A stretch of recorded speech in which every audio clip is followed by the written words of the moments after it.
No question no answer.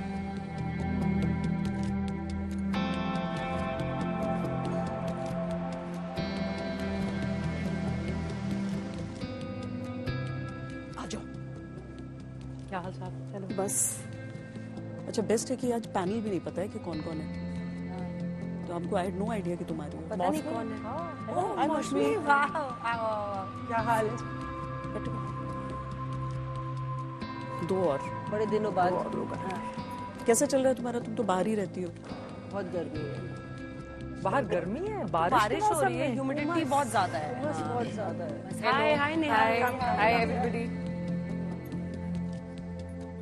आप लाल पहने हैं और सोफा भी लाल, बॉक्सिंग ग्लव्स भी लाल है और बॉक्सिंग ग्लव्स भी लाल। हेलो हाय हाय कृति। कंप्लीटली डिफरेंट है यहाँ पे स्टूडियो के अंदर होना। अंदर होना एकदम अलग लग रहा है। बहुत सुंदर सेट बना है। अच्छा मुझे तो सोफा पसंद है, थोड़ा सा आराम से बैठ सकते हैं।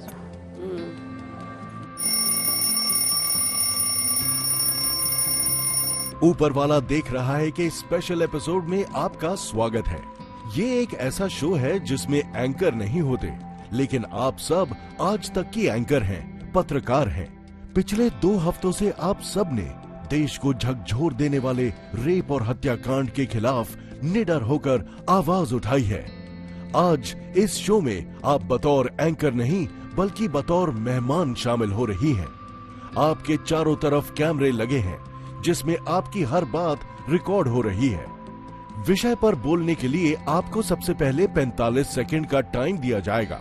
45 सेकंड के बाद एक टाइमर बजेगा, जिसके बाद दूसरे स्पीकर की बारी आएगी। पहले कौन बोलेगा ये आपको ही तय करना है। आज का विषय, महिलाओं के खिलाफ बढ़ते अपराध के लिए जिम्मेदार कौन। आई थिंक अल्फाबेटिकली करें। ए फॉर अंजना से सी, शुरू करें। हाँ एकदम। MMPS। चलो ठीक है। आप मुझे लगता है कि 1973 से लेकर 2024 तक, 1973 वर्ली मुंबई में अरुणा शानबाग के साथ जो हुआ, 40 साल तक वो कोमा में रही, क्योंकि रेपिस्ट ने रेप के बाद कुत्ते वाली जो सीकड़ होती है उससे उसका गला दबाया था। हॉस्पिटल में हुआ। 2024 एक रेजिडेंट डॉक्टर के साथ ऐसा होता है। मुझे लगता है कि सबसे बड़ी जवाबदेही जिम्मेदारी अगर किसी की बनती है तो वो इन्वेस्टिगेटिंग एजेंसी और सरकार की बनती है, क्योंकि कन्विक्शन ही नहीं होता है। 27% केसेस में कन्विक्शन हो रहा है आउट ऑफ 100%। जिस देश में हर मिनट में 16 लड़कियों का 86 रेप्स इन अ डे, एक दिन में, ऐसे देश में तो हम जीते हैं। 16 अगर केसेस एक बना, मतलब आपके पास ऐसी कोई एजेंसी ही नहीं है जो उसका, तो मुझे लगता है इन्वेस्टिगेटिंग एजेंसी सबसे बड़ी रिस्पॉन्सिबल है, कन्विक्शन रेट नहीं है। मुझे इस पर, चूंकि शुरू से लगातार इस सब्जेक्ट पर हम लोग बोलते रहे हैं, तो मुझे याद आता है कि किसी शहर के अपराधी तो बुरे होते हैं, लेकिन दुलार करके हुकूमत और ज्यादा बिगाड़ देती है। हम सब ने देखा है कि ये तुम्हारे राज्य का रेप, ये मेरे राज्य का रेप, तुम्हारे राज्य का रेप होगा तो तुम्हारी महिला सांसद या बाकी लोग बोलेंगी हमारे वहां का होगा। तो इस तरह से जब डिवाइड किया जाता है रेप के मामले में, तो मुझे लगता है सबसे बड़ी जवाबदेही किसी भी सरकार की होती है। उसके बाद आता है पुलिस प्रशासन। कोलकाता के मामले में हम देख रहे हैं सुप्रीम कोर्ट ने किस तरह की कड़ी और बड़ी फटकार लगाई है। अगर उस पर भी शर्म नहीं आए पुलिस वालों को कि 30 सालों में पहली बार इस तरह का मामला हमने देखा है। इसके पहले हमने निर्भया के मामले में देखा था। इस देश का दुर्भाग्य है कि किसी भी रेप के मामले में जब तक जनता खुद सड़क पर नहीं उतरे तब तक अपराधी को सजा मिलती हुई दिखाई नहीं देती है। और मुझे लगता है कि अगर आप अपराधी को सजा दे रहे हैं तो वो दिखता हुआ भी नजर आना चाहिए, और ये सबसे ज्यादा जरूरी मौजूदा वक्त में हो जाता है। मेरा नंबर है। मतलब मुझे लगता है कि साल दर साल हम लोग यही चर्चा करते रहेंगे, आखिर कब तक। कभी हम कहते हैं कि पुलिस व्यवस्था जिम्मेदार है, कभी हम कहते हैं कि प्रशासनिक व्यवस्था जिम्मेदार है, कभी माँ बाप ने सही से परवरिश नहीं की, पोर्नोग्राफी जिम्मेदार है। मतलब मुझे लगता है कि कोई एक व्यवस्था नहीं, हमारी पूरे देश की जितनी व्यवस्थाएं हैं वो इसकी जवाबदेह है और जिम्मेदार है। और हमने कहीं ना कहीं अपने देश की महिलाओं को 50% आबादी को जो है निराश किया है। हमने we have failed as a state and we have failed as a society. तो मुझे लगता है समाज भी जिम्मेदार है, न्यायिक प्रणाली भी जिम्मेदार है, प्रशासन भी, शासन तंत्र भी, और कहीं ना कहीं हम और आप भी। जरूरत है आईना देखने की और देखने की कितना भयावह चेहरा है। सबका लबो लुआब अगर कहा जाए तो बहुत सारी चीजों को जिम्मेदार कहा जाता है, लेकिन एक चीज जो सबसे बड़ी जिम्मेदार है वो है सोच, और वो आप किसी भी व्यक्ति की सोच बदल नहीं सकते। इस मामले में भी हमने देखा किस तरीके से जानवरों की तरह उस महिला के साथ बर्ताव किया गया। और सिर्फ इस देश की बात नहीं, कई अन्य देशों में भी रेप होते हैं, लेकिन कई देशों में रेप इसलिए कम होते हैं क्योंकि वहां पर बहुत कड़ी और कठोर सजा का प्रावधान है। इसलिए रेप जैसे क्राइम करने में आदमी की कई बार रूह कांप जाती है, और चाहे अगर सोच भी हावी हो, वो कई बार सजा के बारे में सोचकर उस क्राइम को कमिट करने के लिए 100 बार नहीं तो 1000 बार सोचेगा। और वही शायद यहाँ पर भी होना चाहिए। जब तक सजा का प्रावधान कठोर नहीं होगा तब तक रेप के मामले कम नहीं होंगे। और ऐसे आने वाले वक्त में हम विभत्स से विभत्स घटनाएं देखते हैं, चर्चा करते हैं और फिर भूल जाते हैं। हालांकि अंजना ने 1973 का एग्जाम्पल दिया, लेकिन ये मुझे नहीं लगता है कि खत्म होने वाला है। देखिए, मुझे लगता है कि ऐसा नहीं है कि लॉज नहीं है, लॉज है। निर्भया कांड में सजाए मौत दी गई, क्या उसके बाद रेप खत्म हुए? नहीं हुए। निर्भया के बाद गुड़िया हुआ, उसके बाद अनेकों रेप ऐसे होते हैं। 16 rapes in a day, 16 rape एक घंटे में 16 रेप होते हैं। एक घंटे में 16 रेप होते हैं। कन्विक्शन रेट चाहे 27% रहता है। मुझे लगता है we are in what I can say a rape epidemic है हमारी कंट्री में। और ये मुझे, आप सरकार को ब्लेम कर सकते हो, आप पुलिस को, प्रशासन को ब्लेम कर सकते हो, ये सोच की बात है। हम अगर कोई महिला मर जाती है उसको निर्भया का दर्जा दे देते हैं, अभया का दर्जा दे देते हैं, उसको देवी का दर्जा दे देते हैं। जो सर्वाइवर्स हैं, आज तक भवरी देवी अपने गांव में नहीं जा सकती है, और सब जो ओनर्स होता है वो रेप का वो होता है। और एक ऐसा देश है जहां पर बलात्कारियों से को शादी करने के लिए जो जिनको उन्होंने रेप किया है अनुमति दी जाती है। 32% जो बलात्कारी हैं वो अपनी जो जिनको रेप किया है उनसे शादी बाकायदा कोर्ट से परमिशन लेके करते हैं। नहीं, एक्चुअली इसलिए मुझे लगता है कि जहां पर फैमिली सबसे ज्यादा दोषी हो, अपने रिश्तेदार करते हैं। साहिर लुधियानवी ने लिखा था ना कि दौलत के लिए जब औरत की अस्मत को न बेचा जाएगा, चाहत को न कुचला जाएगा, गैरत को न बेचा जाएगा, वो सुबह कभी तो आएगी। वो सुबह हम ही तो लाएंगे, हम ही लाएंगे उस सुबह को। और सोशल मीडिया की पे ये लिखने वाले 100% लोग लिखते हैं कि हम इसके अगेंस्ट हैं, हम इसके खिलाफ विरोध कर रहे हैं। लेकिन अगर 100% लोग इसके खिलाफ हैं, अगर सब मशाल लेकर, दिया लेकर, मोमबत्ती लेकर निकल रहे हैं, तो फिर कर कौन रहा है? यानी उन्हीं के बीच है। मेरे हिसाब से सबसे बड़ी जिम्मेदारी, सबसे बड़ी चीज जो है वो है समाज। और जब तक मन में वो सोच नहीं बदलेगा, समाज का वो सोच नहीं बदलेगा, हम नहीं बदलेंगे, हम जज करना नहीं छोड़ेंगे, हम एक दूसरे के साथ खड़े रहेंगे, तब तक नहीं बदलेगा। मुझे लगता है सबने शुरुआती कमेंट्स तो दे दिए, लेकिन एक्चुअली हम क्या इंतजार करते रहेंगे कि समाज की सोच बदलेगी? ये एक प्रश्न है। I am just throwing some questions कि क्या हम इंतजार करेंगे कि समाज की सोच एक दिन परिवर्तित होगी? मेरा कहना है कि हम कड़ी सजा की मांग करते हैं। भारतीय न्याय संहिता जो अभी नया आया है उसमें उन्होंने मृत्यु दंड का प्रावधान किया, लेकिन उसमें उम्र कैद भी है। उसमें तो कोई भी जज रेयरेस्ट ऑफ रेयर में ही चूज करके आपको देता है डेथ सेंटेंस। कई लोग कहते हैं डेथ सेंटेंस होगा तो ये रुक जाएगा, डेथ सेंटेंस होगा तो रुक जाएगा। ना हम सोच बदलने के लिए रुक सकते हैं, ना एक ही चीज हम कर सकते हैं, वो है 100% इन्वेस्टिगेशन सही हो, कन्विक्शन हो और सजा हो। मतलब आप यही कर सकते हैं। और मीनवाइल आप समाज को बदलने के लिए आप अपने घर में जो परवरिश कर रहे हैं अपनी बेटियों के, अपने बेटों के, उनको आप बतला सकते हैं कि क्या सही है क्या गलत है।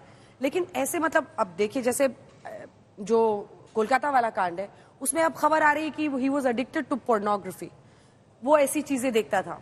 ऐसे पर्वर्ट्स जो हैं, आप मतलब कैसे डील करेंगे? कहीं पर जाकर कई बार इस बहस में ऐसा लगता है कि डेड एंड पे आ गए हैं।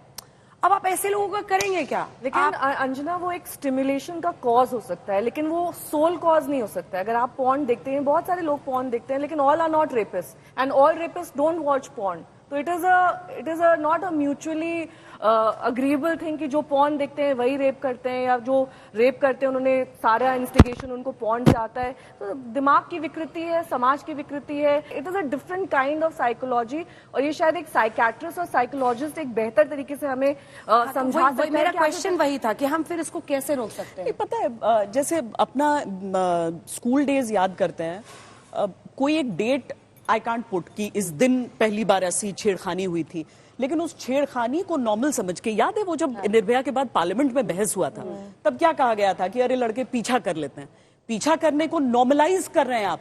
नहीं, शुरुआत कहीं वहीं से हो रही है शायद। तो जब स्कूल में पढ़ते हुए आपको वो बड़ा फनी नाम दे दिया जाता था, स्कूल टू होम सर्विस, जो लड़के आपका बाइक से पीछा कर रहे हैं, मुझे लगता है डेफिनेटली सबने इस चीज को फेस किया होगा, और हमारे क्लास में सारी लड़कियां ये फेस करती थी और ये नॉर्मल होता था।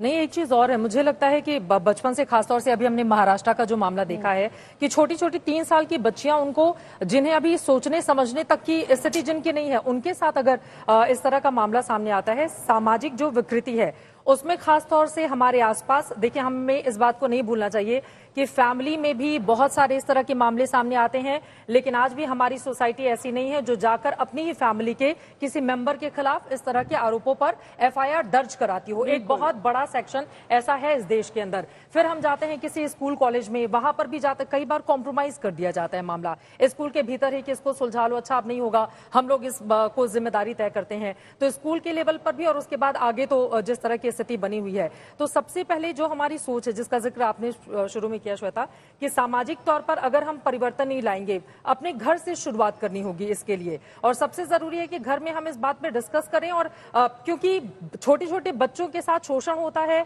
अपनी फैमिली के लोग करते हैं, लेकिन वो बताने में हिचकती हैं अपने फैमिली मेंबर्स से। मुझे एक चीज लगती है कि हाँ, सोच बदलनी है, पर उसके साथ मुझे इन्वेस्टिगेशन तो मतलब वो तो होनी ही चाहिए, पर मुझे लगता है जो केस कितना चलना चाहिए, क्योंकि अगर आप, हम सबको याद होगा हमने शोपियां जो रेप और जो केस था कैसे कवर किया था, अभी तक वो चल रहा है। अजमेर कांड में 32 साल के बाद, 32 इयर्स के बाद जो महिलाएं उस वक्त 16 साल की थी, मैंने एक विटनेस से बात की थी, वो अब एक ग्रैंड मदर बन चुकी है। इमेजिन करिए, उसके साथ जो कांड हुआ जब 16 साल की है, अब वो एक ग्रैंड मदर बन चुकी है और वो अभी तक गवाही देती है आके। तो आपको ये एक चीज करनी होगी जो हम जुडिशली कर सकते हैं कि जो फास्ट ट्रैक कोर्ट्स आए हैं, 1 साल में हर किसी केस का 1 साल में सजा होकर खत्म किया जाए, पहली बात। और मुझे दूसरा ये लगता है कि बहुत, देखिए बहुत वो हम बेटी, बहू, बहन, जब हमारा खुद का चैनल्स होते हैं ऊपर बेटियां लिखा हुआ आता है, मुझे लगता है कि हम उसकी ये एक आड़ होती है, हम इसके पीछे छुपते हैं क्योंकि, और उसको फिर निर्भया या अभया का नाम दे देंगे। एक आपको सेंसिटाइजेशन कैसे होगा, चित्रा जो आपने बात की, फर्स्ट स्टैंडर्ड से आप एक ओरिएंटेशन करें, एक क्लास लें बच्चों की, जिनको आप उनको गुड टच बैड टच सिखाएं।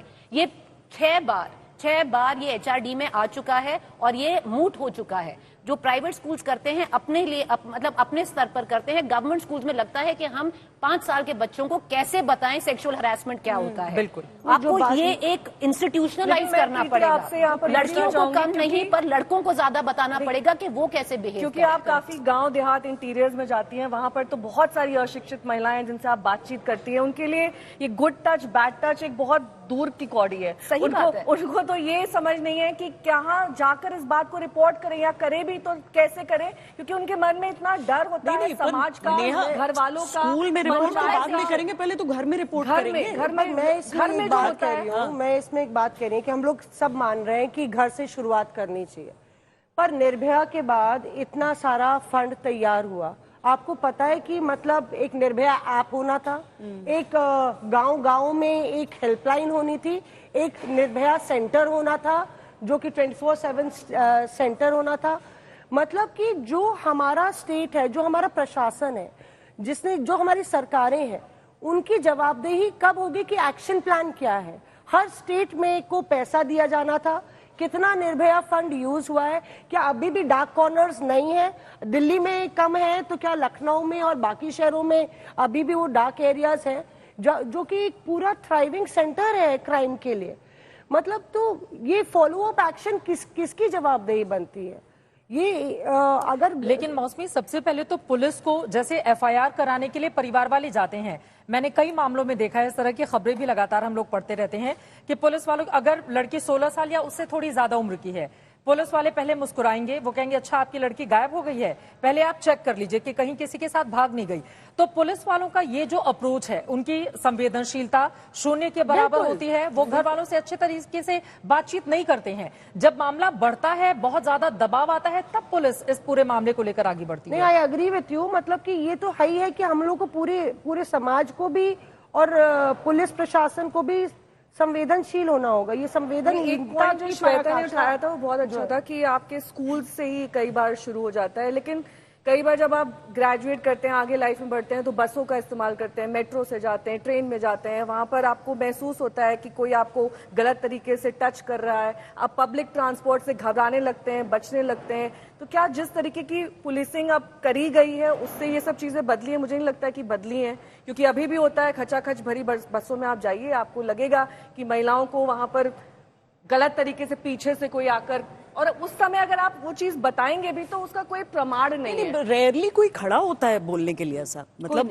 मुझे तो याद आ रहा है अंजना, वो निर्भया वाला टाइम जब ऑफिस में ये डिसाइड किया गया कि सारी लड़कियां रात में निकलेंगी, और जब एक एंकर के साथ छेड़खानी हो जाए। सफदरजंग हॉस्पिटल के सामने खड़े होकर मैं रिपोर्टिंग कर रही थी और वो गाड़ी से लोग गए और हमारे साथ चलो और ये वो बोलते हुए गए।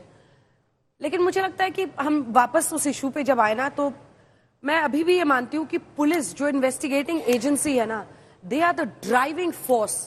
अगर आपने हाथरस में बेटी को जलाया रात में, आपने बता दिया उस पूरे इलाके के गुंडों को या जिनकी भी ऐसी मंशा है कि तुम कर लो, हम है ना, मामला को दबाएंगे। अगर आपने कोलकाता में बॉचअप कर दिया फॉरएवर उस पूरे केस को, आपने 3 घंटे फैमिली वालों को बाहर बिठाया, आपने कमरे में जो आपको करना था, आपने हत्या को अननेचुरल डेथ, आत्महत्या सब बनाने की कोशिश की। अगर वो डॉक्टर सड़कों पर नहीं निकलती, अगर मीडिया नॉन स्टॉप कवरेज नहीं करता, तो मैं आपको मतलब जितना मेरा एक्सपीरियंस है अभी तक का मैं बता सकती हूँ कि वो बहुत आसानी से आत्महत्या। पर ये जो पॉइंट आप कह रहे हैं, मैं मतलब मुझे लगता है कि अभी मैं अपने एक दोस्त से बात कर रही थी, वो लग्जमबर्ग में। मैं नहीं कह रही कि वहां विदेश में क्राइम अगेंस्ट वुमेन नहीं होता, डोमेस्टिक वायलेंस के भी बहुत सारे केसेस आते हैं। यहीं पे जो बात अंजना कह रही है, वो कहती है यहाँ कोई सोच नहीं सकता कि अगर आप बर्गलरी भी करने आते हैं और आपने छू लिया तो आप पर बर्गलरी का एक्ट नहीं लगता, आप पर असॉल्ट का लगता है। और अगर डोमेस्टिक वायलेंस में वो बोली मौसमी, इतनी टफ पनिशमेंट्स हैं कि अगर डोमेस्टिक वायलेंस में एक बारी बीवी ने कंप्लेन कर दी तो आप जिंदगी भर जेल में सड़ेंगे।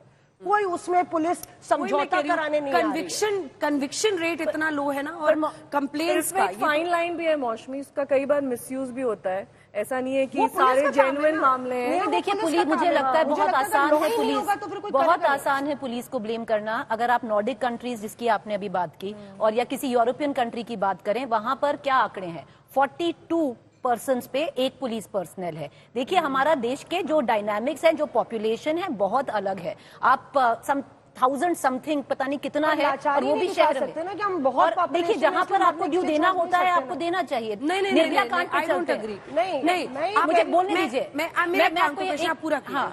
निर्भया कांड में क्या हुआ, 3 दिन में इतना डिफिकल्ट केस था, दिल्ली पुलिस ने क्रैक किया ना केस, तभी भी इतना ज्यादा। वही में है कि उससे पहले बहुत ज्यादा लापरवाही हुई, इसलिए निर्भया कांड हुआ। देखिए it has to be multi prong. आप सिर्फ प्रशासन पुलिस को ब्लेम नहीं कर सकते कि आपने नहीं किया। बहुत बार है कि पुलिस काम अच्छे से करती है पर तभी भी आप उसको बोलते हो। कितना ये तो अंजना, मैं और आप दोनों खड़े थे निर्भया के टाइम जब नीरज कुमार थे, तब के नीरज कुमार इस्तीफा दो, कितने नारे चले थे, नीरज कुमार इस्तीफा दो। हाइंडसाइट जो कहते हैं ना, थोड़े 10 साल 15 साल बीत जाते हैं, आप देखते हैं। और अगर आप देखते हैं इतने सारे कांड हुए, आप देखते हैं, देखिए भाई दिल्ली पुलिस ने तो 3 दिन में केस सॉल्व कर दिया था। और मैं आपको बताती हूँ, क्योंकि मैंने पूरा इन्वेस्टिगेशन फॉलो किया था, उस बस को उन आरोपियों ने पूरी तरह से धो दिया था। बिल्कुल। लेकिन जो बस की जो स्टेप्स होते हैं, उसके जो एल्यूमिनियम की चिप लगी होती है, कि सामने में आपने देखा होगा कि चोट ना लगे, उस चिप को उखाड़ के उसके नीचे से खून के जो ट्रेसेस मिले, उससे फिर पता चला कि आरोपी कौन कौन थे। और वहां से करके इसके अलावा बहुत, मतलब उन्होंने तो बस पूरी तरह से धो दी। पर इसको कॉन्ट्रास्ट में Calcutta, exactly my point, that's my point Preeti, अभी जब देखिए, मैं पुलिस blame ने नहीं कर रही बहुत हूँ पुलिस WhatsApp को। किया, पुलिस ने 4 घंटे वेट कराया, नहीं, पुलिस जवाबदारी है। जो मैं पर पुलिस ने आत्महत्या की थ्योरी नहीं फ्लोट की। नहीं, आत्महत्या की थ्योरी नहीं, नहीं I'm saying float की कि थी।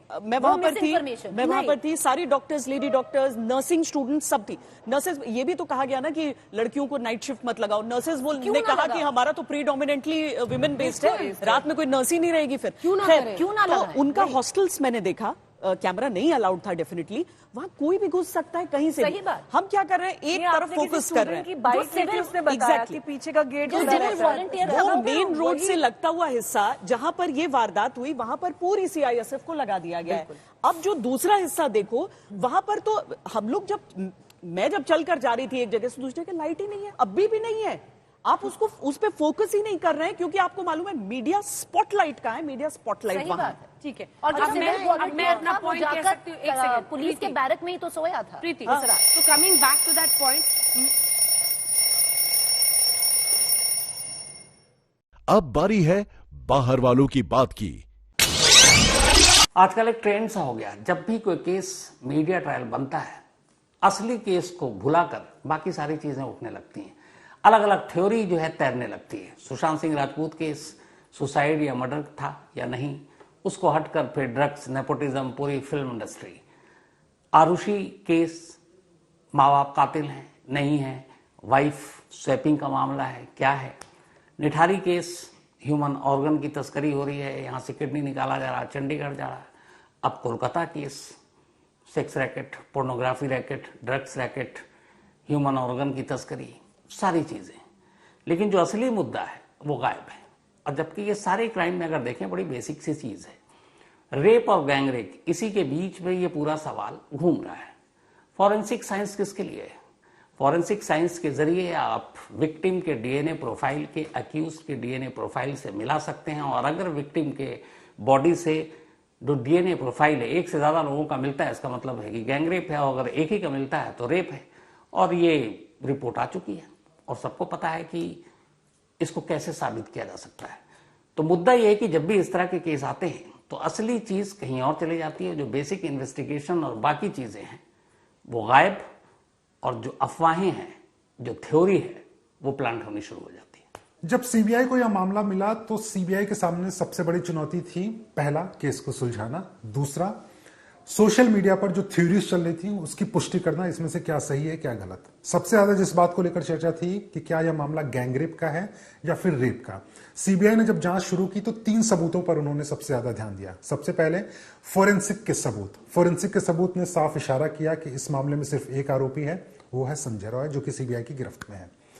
दूसरा और सबसे बड़ा था इस मामले की सीसीटीवी फुटेज। सीसीटीवी का अध्ययन किया सीबीआई ने, और उसमें पता चला कि जब घटना हुई थी, यानी कि 4:03 पर उस रात संजय रॉय सेमिनार हॉल में घुसते हुए दिखाई देता है।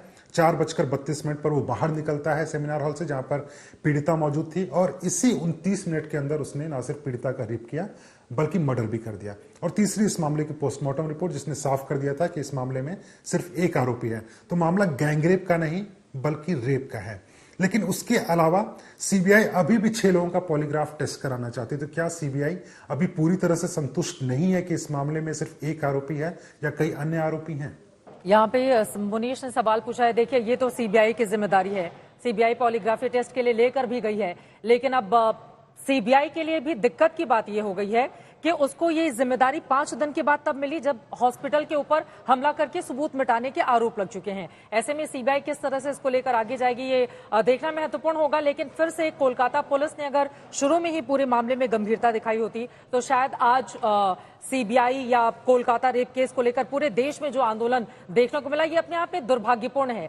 जिस राज्य के इस देश में एकमात्र राज्य है पश्चिम बंगाल, जहां पर एक महिला मुख्यमंत्री, जब किसी राज्य में महिला मुख्यमंत्री होती हैं उनसे उम्मीदें और ज्यादा बढ़ जाती हैं, क्योंकि एक महिला से ज्यादा संवेदनशील होने की उम्मीद की जाती है। लेकिन अगर वहां पे भी संवेदनशीलता का अभाव रहेगा, जो मेन मुख्य मुद्दा होता है, अब इसमें साफ तौर पर सामने आ गया है कि वही अंदर गया था, वही अंदर बाहर आया था। फोरेंसिक साइंस भी यही कह रही है कि एक ही कल्प्रिट है, और वहां पर मल्टीपल, जो पहले थ्योरीज आ रही थी कि मल्टीपल सैंपल्स मिले हैं या फिर किसी तरह से और किसी व्यक्ति का इन्वॉल्वमेंट है या फिर कहीं और क्राइम कमिट किया गया और बाद में पीड़िता को, ये तमाम चीजें अब क्लैरिफिकेशन इसका आ चुका है, लेकिन इसके बावजूद पॉलीग्राफ टेस्ट करना, कुछ चीजों को मतलब जिसमें थ्योरीज की बात यहाँ पर शम्स ताहिर खान ने भी कही कि वहां पर मानव अंगों की तस्करी हो रही थी, ये सब मुझे लगता है कि डाइवर्ट करता है इशू से। और मेन इशू से हम वाकई पिछले 10 दिन से हम ये खबर दिखा रहे हैं, सिर्फ राउंड राउंड घूम रहे हैं। और जब से वही ना कि मतलब क्या गैंग रेप होगा तभी सीरियस है, रेप होगा तब नहीं है। जिस तरीके से मारा गया है,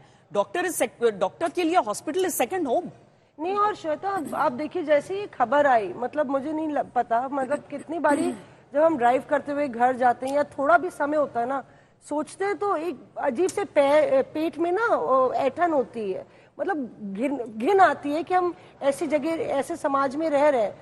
तो मतलब कि पूरी जो एक कॉन्शियंस होता है कंट्री का, उसको झकझोर के रख दिया। तो इसमें सनसनीखेज इसको बनाना और उसमें 50 ट्विस्ट देना, मुझे लगता है यहाँ पे हम लोग की भी जिम्मेदारी है, मीडिया एट लार्ज की, कि हम लोग संवेदनशीलता से कवर करें। आपको लगता है सुशांत सिंह में संवेदनशीलता ना कि माइक थ्रू से विक्टिम्स के पेरेंट्स पे और उनके रिलेटिव्स पे उनके घर की खिड़की के में कूद जाए, जैसे आरुषि में हुआ, सुशांत सिंह में हुआ। But coming back to that point police वाला, मैं वापस उस पर इसलिए आना चाह रही हूँ क्योंकि निर्भया से कंपैरिजन जब आप ऐसे केसेस की करते हैं, यहाँ पर पुलिस ने 14 घंटे तक FIR दर्ज नहीं की है, सुप्रीम कोर्ट 3 घंटे तक नहीं की, 4.25 घंटे तक सुबह से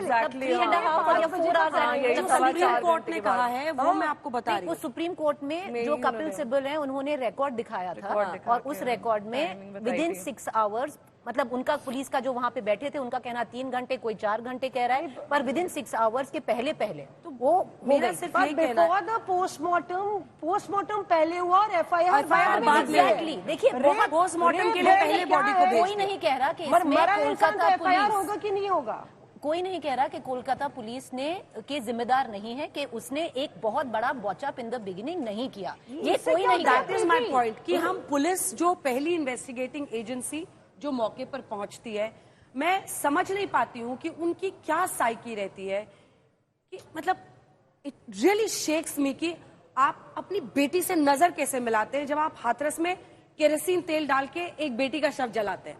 वो कौन लोग हैं? वो जो इस देश की इंस्टीट्यूशन में है, जो पुलिस इंस्टीट्यूशन में है। ये पुलिस पे नहीं रुकता ना, फिर तो आप ऊपर आइए, उन पे किसका दबाव था उसको देखिए, आप उन पे किस प्रशासनिक अधिकारी का दबाव था। एजेंसी जो है ना, नहीं कोलकाता पुलिस ने बॉचअप किया क्योंकि कोई और पावरफुल बंदा था जो कंट्रोल कर रहा है कि नहीं। फिर महाराष्ट्र बदलापुर में आप पेरेंट्स की बात ही नहीं सुन रहे हैं, छोटे बच्चों के साथ हुआ है, आप पहले सोच रहे हैं कि नहीं इसको झुठला देते हैं, यार छोटे बच्चे क्या बोल, स्कूल के बाहर दो कि स्कूल के बाहर हुआ था कि क्योंकि वो प्रिंसिपल से बातचीत हमेशा दबाव में, ये समाज की सेंसिटिविटी है जो पुलिस में भी रिफ्लेक्ट कर रही है। के बाद FIR हुई, वो भी एलिगेशन से जो फैमिली का है, 12 घंटे कैसे गिनेंगे?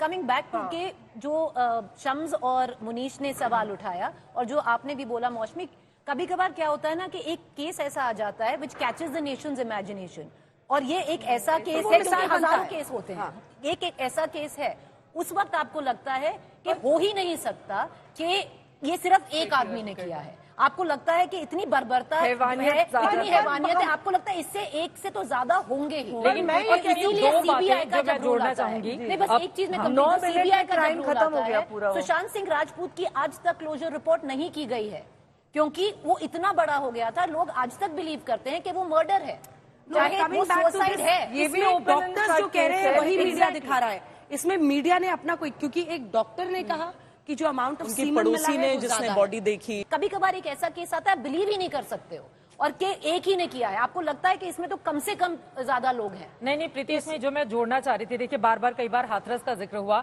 मैं वहां पर तकरीबन 8-9 दिन हाथरस में रुकी हुई थी।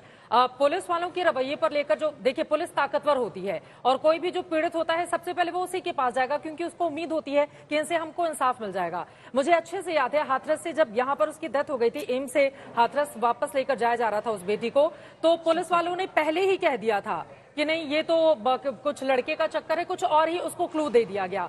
उसके बाद जब दबाव पड़ने लगा फिर और वहां पर स्थिति तो यहां तक हो गई, एक बड़े अधिकारी ने मुझसे बोला आपको कैसे पता कि रात को हमने, जो सुबह की बात है, रात में आपने जलाया, सुबह 8 बजे मैं उनका इंटरव्यू करने गई, आपको कैसे पता, आप तो होटल में 3 बजे थी। मतलब आप ये सोचिए कि स्थानीय स्तर पे जो पत्रकार जाते हैं ग्राउंड लेवल पे, आप उनकी जासूसी करवाते हैं कि हम कितने बजे घर से बाहर निकले, ये इसका तो मैं ही प्रमाण हूं, मेरे साथ है। मैं बहुत हैरान भी थी, कितने सीनियर अधिकारी इतनी हल्की बातें कैसे बोल सकते हैं। इसके अलावा मीडिया का काम ही है, वो जाकर ग्राउंड रिपोर्टिंग करेगा। जैसा कि आप जानते हैं कि ये एआई का जमाना है और हमारी एआई होस्ट सना के मन में भी एक सवाल है। नमस्कार, मैं हूं आपकी एआई होस्ट सना। मेरे मन में भी एक सवाल है। मैं यहां बैठे स्पीकर से पूछना चाहती हूं कि क्या पोर्नोग्राफी पर प्रतिबंध लगने से रेप के मामलों में कमी आ सकती है?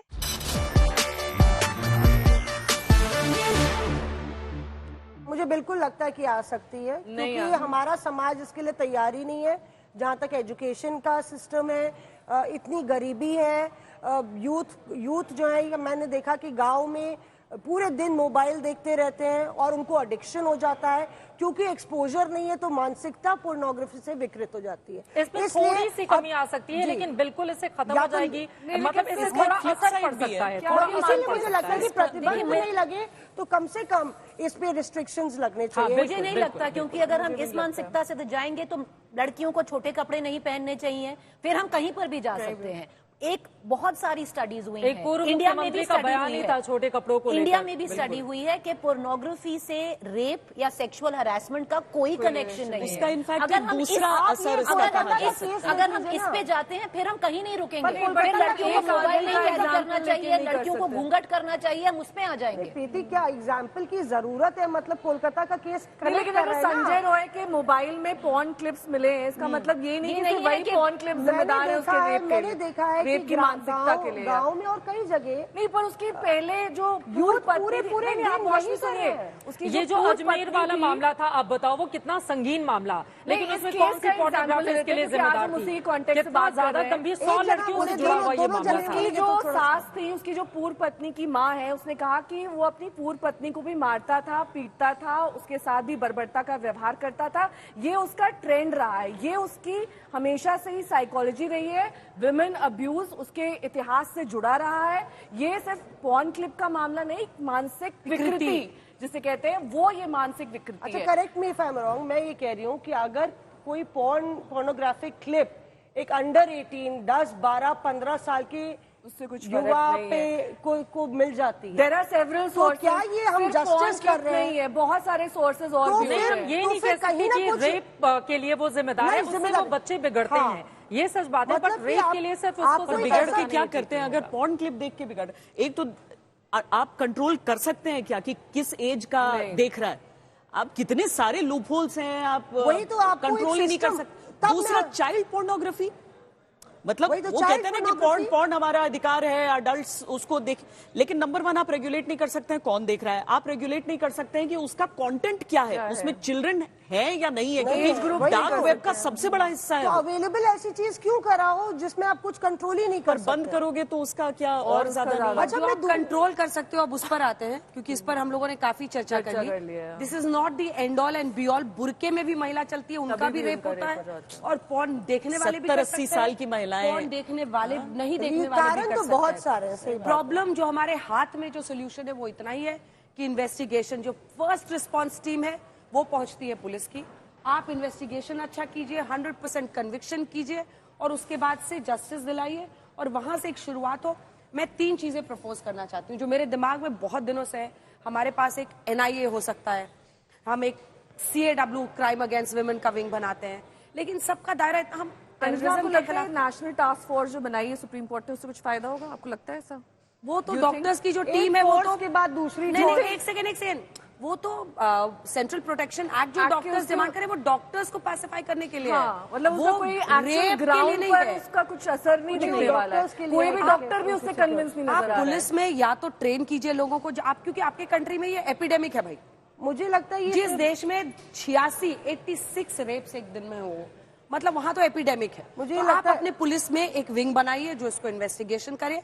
आप इंश्योर कीजिए कि फास्ट ट्रैक कोर्ट में डेली हियरिंग हो। डिफेंस काउंसिल गायब है जी, अच्छी अगली हियरिंग के लिए करो, डेली हियरिंग कीजिए। डिफेंस काउंसिल अगर नहीं आता है तो आप उसको अकाउंटेबल, उसके कैसे डिफेंस काउंसिल थे वो? कपिल सिब्बल को आधे फैक्ट्स नहीं पता थे। आप डिफेंस काउंसिल ऐसे ही लाइव स्ट्रीमिंग हो रही है, उनको आधे फैक्ट्स नहीं पता है। आपको पता है 80% केसेस में जानबूझ के डिफेंस काउंसिल ये बताता हूँ अपने वो सबऑर्डिनेट लॉयर्स। ये डिले टैक्टिक्स है। टाइम बाउंड रिजल्ट आपको मिले, वो सबसे इंपॉर्टेंट है। और थर्ड चीज वही है कि आपको घर में बताना पड़ेगा भाई, you have to talk about these things, you have to educate your future generation. बेटी के माँ बाप और बेटों के माँ बाप की फिक्र को एक ही तराजू पर आना पड़ेगा, लड़कों को भी बताना पड़ेगा। हालांकि मैं ये भी मानती हूँ कि लड़कों, बच्चे, छोटे लड़के जो होते हैं उनके साथ भी यौन शोषण होता है और बहुत होता है, वहां तो एक अलग ही किस्म का टैबू हो जाता है। पर इन चीजों के लिए आपको दोनों बच्चों को अपने उतना ही एजुकेट करना पड़ेगा, लड़के को भी बताओ और मजाक में ये चीजें नहीं। Shweta, women need to be brave. लड़कियों को बहादुरी दिखानी होगी। अगर आपके साथ कोई भी लाइन क्रॉस करता है, स्पीक आउट। और अगर सशक्त औरतें नहीं बोलेंगी तो समाज में कोई नहीं बोलेगा। जो बर्दाश्त करता है वो सब जिम्मेदार है। मैं मतलब इस बात को मैं बहुत सिंसियरली और सीरियसली बोल रही हूँ। Women have to support each other, क्योंकि ये बहुत मुश्किल है। मैं आज शो कर रही थी, उसमें राधिका खेड़ा ने कहा कि कांग्रेस ऑफिस में कैमरा नहीं लगा था और मेरे साथ बदतमीजी हुई, ये हुआ वो हुआ। उसके बाद 2-3 वहां कांग्रेस की प्रवक्ता, आरजेडी की प्रवक्ता उन पर कूद पड़े, तो पुलिस के पास क्यों नहीं गई, तो पुलिस के पास क्यों नहीं, मतलब इट बिकेम इसमें मैं ऐड करना चाहती हूँ जो भी हो, जो भी है, स्टॉप विक्टिम शेमिंग, जो भी है। एक टैबू है, क्योंकि अगर आप खुलकर उस चीज के से सामने आते हैं कि सेक्सुअल हैरेसमेंट आपके साथ ऑफिस स्पेस में हुआ है, हालांकि उसके लिए अब कई स्ट्रिंजेंट लॉज ही बने हैं, तो महिलाओं उस चीज को लेकर कंफर्टेबल नहीं है, क्योंकि उनको लगता है कि अगर सोशल सिग्मा है, आपका नाम सामने आएगा जिसको आप ब्लेम कर रहे हैं, अगर आपके पास एक्चुअल प्रूफ्स नहीं है तो आपको लगेगा कि कई बार you are doing it out of bias, आपका कोई उससे पर्सनल एजेंडा है वो, क्योंकि महिलाओं को भी एक रडार पर रखकर देखा जाता है। ऐसा नहीं कि महिलाएं हमेशा पाक साफ, मतलब चाल चरित्र, चेहरा उनका सबसे ज्यादा आकलन उनका किया जाता है। तो आपको लगता है कि नहीं, कोई पर्सनल एजेंडा होगा, she might be vindictive, she might be taking some kind of revenge, और she might be having some previous track record with him. ये सारी चीजें आती है, तो आप खुलकर उस चीज के हैरेसमेंट को सामने ला, और अलग अलग तरह का हैरेसमेंट हो सकता है। किसी ने हो सकता है आपको ऐसे करके छू लिया। मैं फील्ड पे जाती हूँ, इतने रिपोर्टर्स और लोग होते हैं जो गालियां सुनाते बोलते हैं, और वुमेन डायरेक्टेड गालियां धक्का मुक्की करते समय बैक टच करना, खासतौर से भीड़ भाड़ वाले इलाके में ये और नहीं मौसमी, सिर्फ इतना नहीं, हम लोग के सामने लड़कियां ओरिएंटेड गाली ही देती हैं। आप उस ब्रैकेट में आप गिरते जाते हैं, आपको पता ही नहीं चलता है। जो गालियां हैं, लगता है जैसे कि मतलब आप माँ की, बहन की गालियां, हमारे लिए नहीं ठीक है। आप बिल्कुल नहीं ठीक है, किसी की माँ को बोल रहे हो, ये माइंडसेट बिगड़ रहा है। लेकिन इसमें एक चीज, ये तो कोई क्रिमिनल्स नहीं है। बिल्कुल, मैं इसमें खत्म है, ये कोई क्रिमिनल्स नहीं है, ये आपके दोस्त हैं, आपके रिश्तेदार हैं। जो क्राइम ब्यूरो का आंकड़ा है वो कहता है जितनी महिलाओं पर अत्याचार होता है उसमें से 30-31% आपके रिश्तेदार, आपका पति करता है। बिल्कुल, और उसी के बारे में ज्यादा बोले जाने की जरूरत है। लेकिन एक बात जिसका जिक्र अभी तक नहीं हुआ है वो ये है कि कई बार हमने देखा है रेप के मामलों को लेकर कई झूठे मामले भी सामने आते हैं, खासतौर से जब ये कहा जाता है कि शादी का झांसा देकर मेरे साथ रेप किया, या हम लिव इन रिलेशन में रहते हैं, हमारे साथ रेप किया। तो कई बार इन चीजों का जब मिसयूज होने लगता है तो उसकी वजह से भी कहीं ना कहीं जो कानून हमारे बने हुए हैं या मामले जो लंबे खिंचते हैं, क्योंकि इस पूरे मामले को अगर हम देखें तो कई ऐसे परिवार जिसको हम लोग भी जानते हैं जिनके ऊपर झूठे आरोप लगे। एक लड़का जो बहुत ज्यादा परेशान था और फिर उसको समझ में नहीं आ रहा था कि इन बातों से हम कैसे निकल पाए, और बाद में उसने सुसाइड कर लिया क्योंकि उसको लगा कि मेरे ऊपर इतने गंदे आरोप लगे। इस तरह के कई मामले सामने आते हैं, हमारे जानने वाले भी हैं। इससे निकलने के लिए क्या उपाय किए जाने चाहिए? और ये बहुत ज्यादा जरूरी हो जाता है, क्योंकि डाउरी के लिए लॉज बने थे, वो अब्यूज भी हुए थे, उनका दुरुपयोग भी हुआ था। पर अल्टीमेटली क्या हुआ, 20 साल के बाद डाउरी के केसेस बहुत कम हो गए। तो मुझे लगता है वो एक कहावत जो आप हिंदी में है, गेहूं के साथ गुण पिसता है। उसके पीछे पढ़ाई लिखाई, आप सेल्फ इंडिपेंडेंट, उसकी वजह भी है कि दहेज के मामले कम हुए। आप सभी ने बहस में बढ़ चढ़कर हिस्सा लिया। बहस खत्म करने से पहले बारी है फोटो राउंड की। इसमें बारी बारी से आपको 2 तस्वीरें दिखाई जाएंगी। आप सभी को उन तस्वीरों पर एक एक लाइन बोलकर क्लोजिंग कमेंट देना है। पहली तस्वीर, अयोध्या में रेप के आरोपी के घर पर चला बुलडोजर।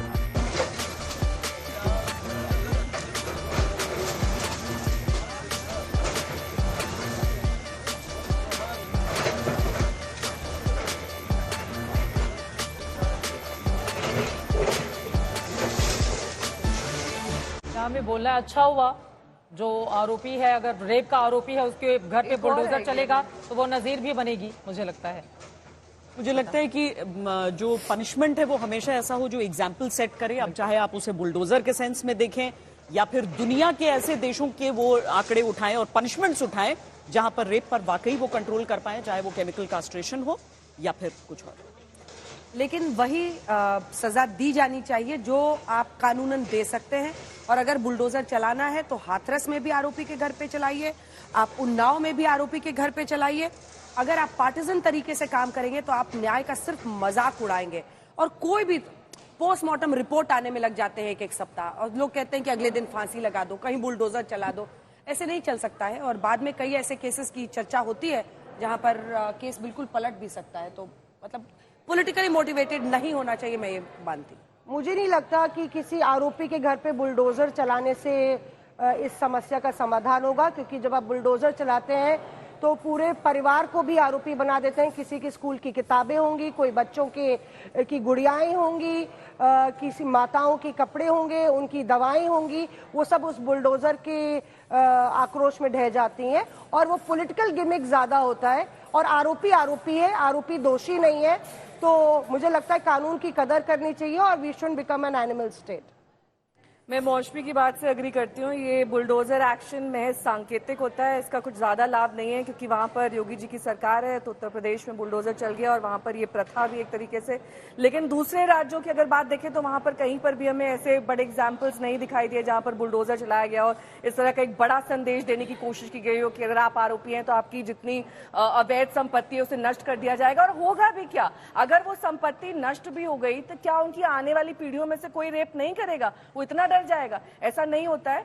इसके और भी प्यूनिटिव एक्शंस हो सकते हैं और कड़े सख्त प्रावधान, जैसा कि अंजना ने कहा, उस तरह के हो सकते हैं। पुलिस स्तर पर कार्रवाई बेहतर हो सकती है और फास्ट ट्रैक कोर्ट्स का सिर्फ गठन ना हो, फास्ट ट्रैक कोर्ट्स में फास्ट ट्रैक कोर्ट की तरह काम भी हो। उसमें एक टर्म है फास्ट ट्रैक, यानी कि आप ट्रैक भी फास्ट कर रहे हैं और उस केस को आगे सजा तक ले जा रहे हैं कम से कम समय में।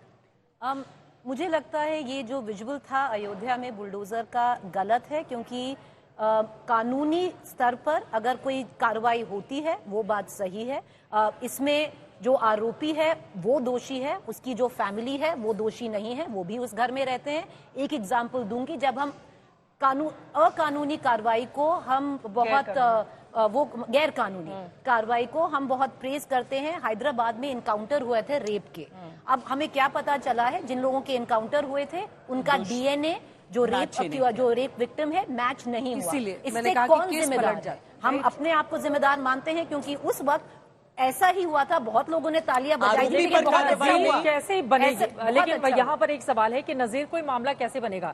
आपकी बात बिल्कुल सही है, लेकिन इसी से थोड़ा आगे जाते हुए हैदराबाद का मामला, मैं हैदराबाद भी गई थी रिपोर्टिंग के लिए, उस मामले ने भी पूरे देश भर में बहुत सुर्खियां बटोरी थी। लेकिन दूसरी तरफ अगर किसी भी राज्य में एक एग्जाम्पल सेट करना है, हमें पता है कि हमारी जुडिशरी में मामला जाता है वो कितना लंबा खिंचता है, पूरे परिवार के लोगों के पसीने छूट जाते हैं। फास्ट ट्रैक कोर्ट की बात तो होती है, लेकिन इस देश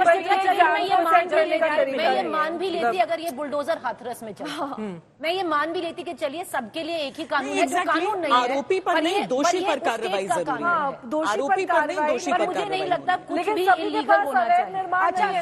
ये तो केस ऐसा है इसमें अवैध निर्माण था, वहाँ चल गया बुलडोजर, अब सबके पास नहीं, घंटी बज गई। दूसरी तस्वीर,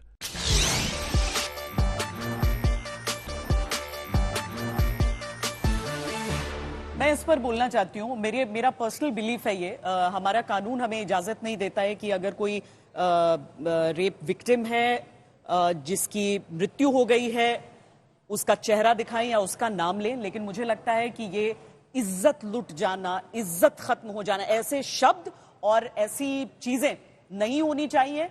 अगर हम उस स्पिरिट को सलाम कर रहे हैं तो शायद चेहरा या नाम को डिस्कस करने में कोई प्रॉब्लम नहीं होना चाहिए। और वहां से एक वॉरियर और एक लोगों ने उस पीड़िता का नाम टाइप करके सेक्सुअल रेप, असॉल्ट, इस तरह के शब्द जो हम यूज करते हैं गूगल सर्च में, वो सर्च था। अब आप इससे सोच सकते हैं कि लोगों की सोच कहां तक जाती है। उनको नहीं, वो उनको तो क्राइम से मतलब वो नहीं भी दिखाओ तो भी लोग ढूंढते हैं। मुझे निर्भया अभया नहीं चाहिए, मुझे उसका नाम, उसने कुछ नहीं गंवाया, उस व्यक्ति ने गंवाया है जिसने वो अपराध किया। श्वेता, मुझे इस पे जो सुप्रीम कोर्ट ने कहा, मुझे नहीं लगता कि नाम रिवील करना चाहिए। नंबर 1, मुझे लगता है ये जो फैमिली है उन पे निर्भर है, या जो विक्टिम है, जो सर्वाइवर है, मेन फैमिली है, उस पे निर्भर है। लेकिन कानूनन आप नहीं ले सकती हैं। नहीं, पर आप नहीं अब ले सकते हैं, क्योंकि आशा देवी ने खुद आपकी मदद, लेकिन हम फैमिली पर इतना दबाव डाल देते हैं ना, फैमिली को हमें ये समझाना होगा कि आपको इसमें शर्मिंदा होने की जरूरत नहीं है। देखिए, आप किसी को समझा नहीं सकते, वो जो जिस पे बीती है वो उस पे बीती है। अगर बच्चों को समझा सकते हैं तो सोसाइटी को समझाना होगा। एक चीज, दो चीजें बोलना चाहूंगी इस पे। जिन्होंने अपना आकर अपनी आइडेंटिटी खुद रिवील की है, सुजेट जॉर्डन जिसको पार्क स्ट्रीट रेप विक्टिम कहा जाता था, खुद रिवील की है, जिसको प्रोस्टिट्यूट बोला गया, पता नहीं कैसे कैसे शब्द बोले गए। कोलकाता की सीएम उस वक्त ममता बनर्जी ने भी ऐसा इंसिनुएट किया था। उसने आकर अपना आइडेंटिटी रिवील की। हमने क्या किया उसके साथ? ऑस्ट्रेसाइज किया। भवरी देवी आज तक उसने इतनी लंबी लड़ाई लड़ी की बात नहीं कर रही हूँ, मैं उनकी बात कर रही हूँ जिनकी जान चली जाती है। चाहे जिनकी जान भी जाए, वो फैमिली पे डिपेंडेंट है। फैमिली को हम, मैं और आप किसी का नाम लें, क्योंकि हम नहीं जिएंगे। जैसे हमारे लिए ये केस समाज को, मेरे हिसाब से समाज को बदलने के लिए ये कदम जरूरी है। इसमें शर्मिंदगी की बात नहीं है। शर्मिंदा हो जाएगा, उनको अपनी पूरी जिंदगी जीनी है और उनको उसी समाज में को शर्मिंदा होने की उनको उसी समाज में। सबसे बड़ा सवाल ये ना, समाज के तौर पर हम उनको एहसास दिलाते हैं, उनको शर्मिंदा होने की किसी और के कंधे पे वो बंदूक नहीं रखते। हम लोग किसी और के कंधे पे बंदूक नहीं, समाज को बदलना कंधे पे बंदूक रखना नहीं। नाम रिवील करना है, ये समाज को बदलने की बात है। इज्जत का लुट रहा है जो वो कर रहा है, बिना फैमिली की परमिशन के ये आप परमिशन की बात नहीं कर रहे हैं। हम ये कह रहे हैं कि सोसाइटी का माइंडसेट बदलने की बात है। इज्जत नहीं लुट रही है एक लड़की। करती हूँ मैं, इस बात पे अग्री करती हूँ कि नाम कमेंट करें। अच्छा, वो तस्वीरें और भी बहुत कुछ बोल रही थी। वो तस्वीर ये भी बोल रही थी, मतलब कि उसमें किस तरह से पूरी फेसलेस विक्टिम दिखाया जाता है ना, स्टूडेंट्स से लेके सब लोग सामने आए और किस तरह से उनके दबाव से उन्होंने लड़ाई लड़ी। इसलिए ये कहना कि हमारा समाज एकदम से सोया हुआ है, हालांकि इस तरह का जघन्य अपराध होता है तभी हमें सड़कों पे आने की जरूरत ना पड़े, ये भी एक मैसेज है। सबसे ज्यादा जरूरी यही है कि सड़क पर आने की जरूरत आपको क्यों है न्याय पाने के लिए, और इसके लिए पुलिस वालों को और राज्य सरकार, केंद्र सरकार को ज्यादा सोचे जाने की जरूरत है कि हर न्याय के लिए हम सड़क पर उतरते हैं। बिल्कुल, मुझे लगता है कि वो ये जीत उन डॉक्टर्स की है, ना मीडिया की है ना किसी और की है, उन डॉक्टर्स की है, उनके कॉलीग्स की है, जिन्होंने हिम्मत नहीं, मतलब उन्होंने कितनी मुश्किलों का सामना किया होगा, आई कैन जस्ट इमेजिन। लेकिन वो खड़ी रही उस फैमिली के साथ, बावजूद इसके कि अलग अलग तरह की थ्योरीज फ्लोट की गई। लेकिन मैं भी ये मानती हूँ कि परिवार पर ये छोड़ा जाना चाहिए। हम देश को सेंसिटाइज करें कि जब इस तरह की घटना होती है, इज्जत लूटने जैसा शब्द कभी इस्तेमाल नहीं होना चाहिए। मैं श्वेता से एग्री करती हूँ, लेकिन मैं ये मानती हूँ कि परिवार को ये डिस्क्रिप्शन मिलना चाहिए कि वो उसकी फोटो, क्योंकि मैंने निर्भया के साथ बहुत करीब से हम लोगों ने काम किया था। निर्भया की माँ मेरे घर पे भी आकर मेरे साथ घंटों बैठती थी, बहुत चर्चा होती थी, बहुत इमोशनली मैं इन्वॉल्व थी। लेकिन इस देश की सर्वोच्च अदालत ने, डिस्ट्रिक्ट कोर्ट ने, हाई कोर्ट ने बहुत जल्दी फैसला सुनाया। इस देश की सर्वोच्च अदालत ने सबसे ज्यादा वक्त जाया किया था। मतलब आप सोचिए कि 2012 का केस 2018 में जब पनिशमेंट मिला इतने 6 साल बाद, फिर 2 साल बाद जाकर पनिशमेंट उनको हो पाया। फास्ट ट्रैक कोर्ट्स नहीं, फास्ट ट्रैक केसेस की जरूरत है। फास्ट ट्रैक केस को करो, फास्ट ट्रैक कोर्ट बनाने से कुछ नहीं होगा। तो अदालतों को भी सोचना है, समाज को भी सोचना है, हम सबको सोचना है। एक फायर फाइटिंग नहीं करनी है, और जजेस, judiciary have to change their mindset. Fire fighting की आज कोलकाता में हो रहा है, तो आज हमने सो मोटो कॉग्निजेंस लेके केस बुला लिया, उसको डांट दिया, उसको डजंट वर्क। आप टाइमली डिस्पोजल कीजिए। आई थिंक इट्स हो गया। धन्यवाद हो गया, धन्यवाद हो गया। वेरी गुड, बहुत लिखा हुआ भी धन्यवाद। आता है। Very systematic, very nice. और नेहा, तुम मेरे को देख रही हो, अगर ये सही शब्द है, मैं मुझे क्या पता। नहीं, सबसे ज्यादा तो हम लोग ने ये नहीं बोला कि इतने सारे नेता जिन पर केसेस लगे हुए हैं, 151 है, 150। मैं बार बार बोल रही हूँ, ये बताओ बताओ क्या बोला क्यों नहीं? सबसे ज्यादा जिम्मेदार